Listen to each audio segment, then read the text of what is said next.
ऐं नाज़रीन हाणे रुकंदासीं गौसपुर में चिमनी शाख वेझो इंडस हाईवे ते डाटसन ऐं मोटरसाइकिल में टक्कर थी पियो आहे। ॿ ॼणा फौत जॾहिं त नीगर ज़ख़्मी थी पियो आहे जंहिंखे इस्पताल मुंतक़िल कयो वियो आहे। अहम ख़बर आहे अव्हांखे अपडेट कंदा हलूं त गौसपुर जे चिमनी शाख वेझो इंडस हाईवे ते डाटसन ऐं मोटरसाइकिल में टक्कर थी पियो आहे जंहिंमें ॿ ॼणा फौत ऐं नीगर ज़ख़्मी थी पियो आहे। नीगर खे इस्पताल मुंतक़िल कयो वियो आहे। तफ़सील मालूम कंदासीं बरकत भयो खां। जी बरकत, कहिड़ा अपडेट्स आहिनि? जी बिल्कुल, मां तव्हांखे ॿुधाईंदो हलां त कंदकोट तरफ़ खां गौसपुर ॾांहुं ईंदड़ डाटसन जेका गौसपुर वञी रही हुई त साम्हूं ईंदड़ मोटरसाइकिल खे ज़ोरदार टक्कर थियो आहे।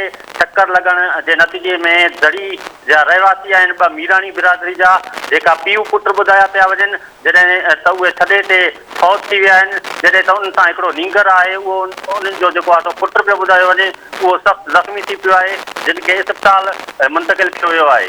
जी ठीक है, वॾी महिरबानी अव्हांजी अपडेट करण लाइ।